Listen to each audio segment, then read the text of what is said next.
এই অসময়ে কিন্তু ঝিঙে খেতে একদমই ভালো লাগে না, কিন্তু ঘরে অনেকগুলোই জমা ছিল, ভাবলাম একবার এভাবে ট্রাই করি, খেতে কিন্তু দুর্দান্ত লাগবে। তো চলো দেখিনি। আর আমার চ্যানেলে নতুন বন্ধু হয়ে থাকলে চ্যানেলটিকে অবশ্যই সাবস্ক্রাইব করে পাশে থেকো।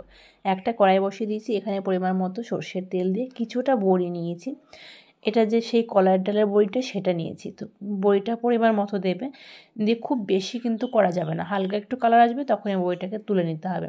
আর একটু তেল দিয়ে দিলাম, ওর মধ্যে হচ্ছে একটা তেজপাতাকে ফাটিয়ে দিলাম, একটা শুকনো লঙ্কা দিয়ে দিলাম, আর দিচ্ছি পরিমাণ মতো 5 ফোড়ন। তবে এটা একটু 5 ফোড়ন দিয়ে করবে, খেতে কিন্তু ভীষণই ভালো লাগে। আর তবে আমি শুধু ঝিঙে দিয়েই করছি, ঝিঙে অনেকগুলো জমেছিল, আর তো ভাবলাম ঝিঙে এখন আনবই না, হালকা ঠান্ডাও পড়ে গেছে। এইবার এই ঝিঙেটা শেষের পালা, পুরোটাই ওই জন্য কেটে নিয়েছি। এর মধ্যে আলু আমি দিইনি, চাইলে তোমরা একটু আলু কিন্তু অ্যাড করতেই পারো। যাই হোক, আমি ঝিঙেটাকে দিয়ে দেখো বেশ ভালোভাবে মিশিয়ে নিলাম। আর এইবার এর মধ্যে হচ্ছে দিয়ে দেব চিনি। চিনি আমি এখানে 1 চামচ মতো দিলাম, চিনিটা একটু বেশি করে দিলাম। আর লঙ্কা হচ্ছে একটা দিলাম, হালকা একটু ঝাল ঝাল লাগবে, সেটা খেতেও ভালো লাগবে। আর 1 চামচ মতো দিয়ে দিচ্ছি নুন। ঝিঙেটা কিন্তু কমে দেখবে একদম অর্ধেক হয়ে যাবে, সেই জন্য নুনটা খুব সাবধানে দিতে হবে। আর কালারের জন্য একটু দিয়ে দিলাম হলুদ গুঁড়ো। সব কিছু বেশ ভালোভাবে মিশিয়ে নেব, খেতে অসম্ভব ভালো লাগে। আর তবে হ্যাঁ, ঝিঙে কিন্তু এমনি মিষ্টি মিষ্টি হয়। আর ঝিঙের যে মানে ঝিঙে থেকে যে জলটা বেরোবে দেখবে সেই জলে কিন্তু পুরোটা রান্না হয়ে যাবে। ওই জন্য ঢেকে দিলাম, ঢেকে লো টু মিডিয়ামে এটাকে এইভাবে 4 থেকে 5 মিনিট মতো একটু কুক করব।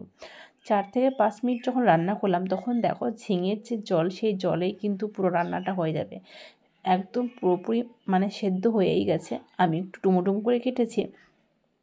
আর এভাবে খেতে অসম্ভব ভালো লাগে। এখানে জল দেওয়ার কোনো দরকার নেই, তবে ঝিঙেগুলো আমি একটু খুন্তি দিয়ে মানে খুন্তির সাহায্যে একটু ভেঙে ভেঙে দিচ্ছি। এবার হচ্ছে বেশ ভালোভাবে মিশিয়ে নেওয়ার পরে যে বড়িটাকে দেখো ভেজে রেখেছিলাম সেই বড়িটা এবার অ্যাড করব। আর কোনো মশলা কিন্তু আমি এখন অ্যাড করছি না, জাস্ট শুধু বড়ি, ব্যাস মিশিয়ে কিছুক্ষণ ঢেকে রেখে দেবো। ব্যাস ঢেকে তারপর তোমাদের এটা আমি সার্ভ করে দেখাচ্ছি। মানে গরম ভাতে বলো রুটির বলো সব কিছুর সাথে খেতে অসম্ভব ভালো লাগে। মানে এটা মানে ট্রাই না করলে বুঝতে পারবে না, এত সুন্দর লাগে। তো যাই হোক, ভিডিওটি ভালো লাগলে অবশ্যই লাইক কমেন্ট বেশি বেশি করে শেয়ার করে দিও। আর বললাম যে যদি নতুন বন্ধু হয়ে থাকো তো অবশ্যই চ্যানেলটিকে সাবস্ক্রাইব করে পাশে থেকো।